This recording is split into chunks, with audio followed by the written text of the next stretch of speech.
అందరికీ నమస్కారం. కార్తీక మాసంలో శివకేశవుల్ని ఆరాధించడం వల్ల విశేషమైన ఫలితం లభిస్తుంది.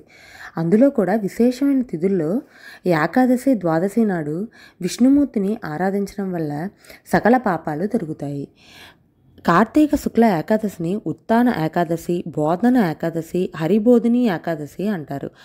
ఆషాఢ శుద్ధ ఏకాదశి రోజున యోగనిద్రకు ఉపక్రమించిన శ్రీ మహావిష్ణువు కార్తీక ఏకాదశి, ఉత్తాన ఏకాదశి రోజున మేల్కొంటారు.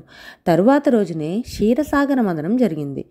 అందులో నుండి ఉద్భవించిన లక్ష్మీదేవిని, తులసిని శ్రీ మహావిష్ణువు వివాహం చేసుకుంటారు. ఈ ఉత్తాన ఏకాదశి రోజున శ్రీ మహావిష్ణువుని ఆరాధించడం వల్ల సకల పాపాలు తొలగిపోతాయి. అలాగే ఉపవాస దీక్ష ఆచరించి విష్ణువుని పూజించిన వారికి 1000 అశ్వమేధ యాగాలు, 100 రాజసూయ యాగాలు చేసిన పుణ్యం లభిస్తుంది. ఏకాదశి రోజున శ్రీ మహావిష్ణువుకు తులసిమాల అర్పించి ఎవరైతే హారతి ఇస్తారో వారికి అపమృత్యు దోషం తొలగిపోతుంది.